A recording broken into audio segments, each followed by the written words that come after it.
हरे कृष्ण प्रियजनों, आप सभी का स्वागत है हमारे चैनल सखी हरिप्रिया पर। आज से हम एक नई और अत्यंत प्रेरणादायक श्रृंखला की शुरुआत करने वाले हैं, जिससे हम कृष्णा पुस्तक को अध्याय दर अध्याय विस्तार से समझेंगे। यह केवल एक पुस्तक नहीं है, बल्कि भगवान श्री कृष्ण के व्यक्तित्व, उनके विचारों और उनकी लीलाओं और जीवन के गहन रहस्यों को समझने का एक सुंदर माध्यम है। इस श्रृंखला में हम प्रत्येक अध्याय को सरल भाषा में पढ़ेंगे, उनका सार समझेंगे और जानेंगे कि उनकी शिक्षाओं को अपने दैनिक जीवन में कैसे अपनाया जा सकता है। तो आइए बिना किसी देरी के शुरू करते हैं कृष्णा पुस्तक के प्रथम अध्याय की ये अद्भुत यात्रा। पहला अध्याय है कृष्ण का आगमन। एक समय की बात है जब धरती पर ऐसे क्रूर राजाओं का बोझ बहुत बढ़ गया था, तो असल में राजा नहीं बल्कि शाही परिवार के वेश में राक्षस थे। पूरी दुनिया उनके अत्याचारों से त्रस्त थी। तब इस धरती की अधिष्ठात्री देवी भूमि गाय का रूप धारण कर आंखों से आंसू लिए भगवान ब्रह्मा के पास पहुंची। उन्होंने रोते हुए धरती को दयनीय स्थिति के बारे में बताया। भूमि की पुकार सुनकर ब्रह्मा जी अत्यंत दुखी हुए।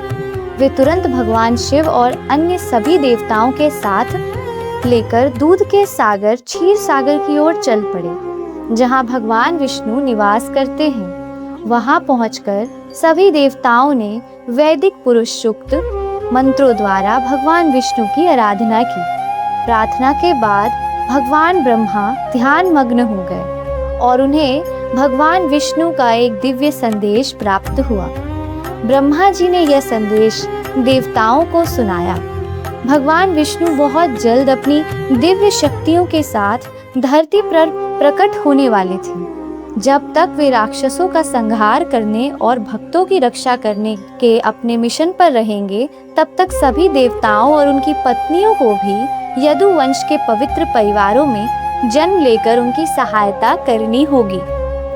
साथ ही यह भी बताया गया कि भगवान के पूर्ण स्वरूप शेषनाग अनंत कृष्ण के बड़े भाई के रूप में उनसे पहले प्रकट होंगे और भगवान की माया शक्ति भी इस लीला में सहयोग करने के लिए जन्म लेंगी। सभी को तसल्ली देकर ब्रह्मा जी अपने ब्रह्मलोक लौट गए। उस समय यदुवंश के राजा सूरसेन मथुरा पर राज कर रहे थे, जो यदुओं की राजधानी थी। राजा सूरसेन के पुत्र वासुदेव का विवाह देवक की पुत्री देवकी से हुआ।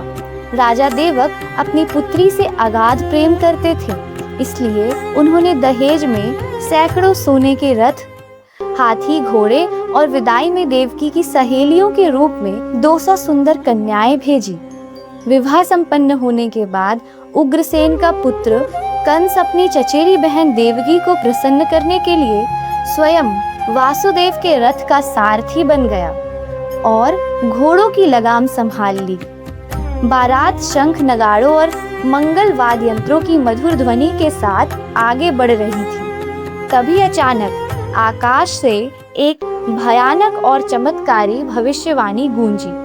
हे मूर्ख कंस, तुम जिस बहन और जीजा का रथ इतने चाव से चला रहे हो, तुम्हें नहीं पता कि इसी बहन की 8वीं संतान तुम्हारा वध कर देगी। यह सुनते ही कंस का राक्षसी स्वभाव जाग उठा।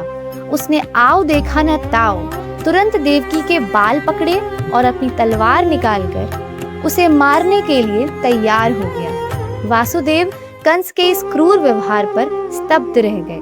उन्होंने शांत रहकर उस अत्याचारी कंस को समझाने के लिए अत्यंत तार्किक और दार्शनिक बातें कही। वासुदेव ने कहा, हे प्रिय कंस, तुम भोज वंश के इतने महान और बहादुर योद्धा हो, तुम अपनी बहन की शादी के शुभ अवसर पर उसकी हत्या कैसे कर सकते हो?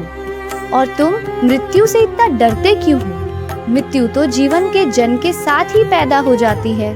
हर पल हमारा शरीर नष्ट हो रहा है। मृत्यु आज हो या 100 साल बाद, इससे कोई नहीं बचता।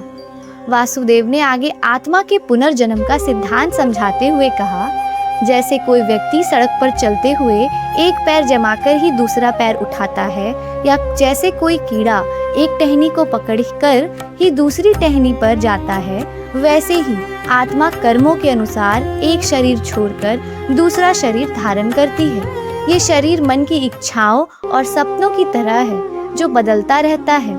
माया के भ्रम में आकर जीव खुद को इस तरह नश्वर शरीर से जोड़ लेता है। इसलिए ईर्ष्या और क्रोध को त्यागो, क्योंकि ईर्ष्या इस लोक और परलोक दोनों में यमराज के दंड का कारण बनती है। देवकी तुम्हारी छोटी बहन है जो तुम्हारी संतान जैसी है, इसे छोड़ दो। वासुदेव ने बहुत नीति और धर्म की बातें समझाई, लेकिन कंस पर कोई असर नहीं हुआ। कंस का स्वभाव एक पक्के चोर की तरह था। जैसे कितनी भी नैतिक शिक्षा दे दो, वह सुधर नहीं सकता। राक्षस और देवता में यही अंतर है। देवता अच्छी बातें स्वीकार करते हैं और राक्षस उन्हें ठुकरा देते हैं। जब वासुदेव ने देखा कि कंस देवकी को मारने पर अड़ा है, तो उन्होंने अपनी पत्नी की जान बचाने के लिए एक कूटनीतिक योजना सोची। उन्होंने सोचा कि अभी देवकी की जान बचा लेता हूँ, भविष्य में बच्चे होंगे तो देखा जाएगा। विधाता का नियम अकल्पनीय है। हो सकता है भविष्य का वह बच्चा ही कंस का अंत कर दे। वासुदेव ने अत्यंत आदर के साथ कंस से कहा, हे साले साहब, आपको देवकी से कोई खतरा नहीं है। खतरा तो उसकी संतान से है जो अभी तक पैदा भी नहीं हुई है। मैं आपसे प्रतिज्ञा करता हूँ कि देवकी से जो भी पुत्र जन्म लेगा, मैं उसे स्वयं आपके हवाले कर दूंगा। कंस जानता था वसुदेव अपनी बात के पक्के और परम सत्यवादी है। वासुदेव के इस वचन पर भरोसा करके कंस शांत हो गया और उसने देवकी को छोड़ दिया। इसके बाद वासुदेव अपनी पत्नी के साथ सुरक्षित घर लौट आए। समय बीतने के बाद देवकी और वासुदेव के एक एक करके पुत्र होने लगे। जब पहला बेटा हुआ तो वासुदेव ने अत्यंत भारी मन से, लेकिन अपनी प्रतिज्ञा का पालन करते हुए उस नवजात शिशु को कंस को सौंप दिया। वासुदेव की ऐसी सत्य निष्ठा देखकर कंस का दिल पिघल गया। वह हैरान हो गया और मुस्कुराते हुए बोला, वासुदेव, मुझे इस पहले बच्चे का कोई डर नहीं है। भविष्यवाणी के अनुसार मुझे तुम्हारी 8वीं संतान से खतरा है, इसलिए तुम इस बच्चे को वापस ले जा सकते हो। वासुदेव बच्चे को लेकर लौट तो आए, लेकिन वे कंस जैसे अनियंत्रित और कामुक व्यक्ति पर पूरा भरोसा नहीं कर पा रहे थे। नीति शास्त्र कहता है कि जो अपनी इंद्रियों को वश में नहीं रख सकता, उसके वादों पर कभी भरोसा नहीं करना चाहिए। उसी समय देवऋषि नारद कंस के पास पहुंचे। नारद जी चाहते थे कि भगवान कृष्ण का अवतार जल्द से जल्द हो और धरती का उद्धार हो। उन्होंने कंस को भड़काते हुए कहा, कंस, तुम बड़े भोले हो। तुम्हें पता भी है कि नंद महाराज, वृंदावन के ग्वाले, वासुदेव और यदुवंश के सभी लोग असल में देवता है जो भगवान विष्णु के आने की तैयारी कर रहे हैं। तुम इनसे सावधान रहो। यह सुनते ही कंस चौंक गया। उसे समझ आ गया कि विष्णु का आगमन बहुत निकट है। उसने तुरंत वासुदेव और देवकी को गिरफ्तार कर लोहे की जंजीरों से जकड़ दिया और जेल के काल कोठरी में डाल दिया। नारद जी की कृपा से कंस को अपने पिछले जन्म का भी आभास हो गया। उसे पता चला कि पिछले जन्म में वे कालनेमी नाम का राक्षस था जिसे भगवान विष्णु ने मारा था। अब वह यदुवंश का परम शत्रु बन गया। डर के मारे उसने देवकी और वसुदेव के होने वाले हर बच्चे को विष्णु का रूप मानकर एक एक कर नवजात शिशुओं को बेरहमी से मार डाला। उसने अपने पिता राजा उग्रसेन की गद्दी से हटाकर जेल में डाल दिया और शूरसेन के राज्य पर भी कब्जा कर लिया। कंस के खुद इस पूरे क्षेत्र का क्रूर शासक घोषित कर दिया और इस तरह चारों ओर अधर्म फैल गया।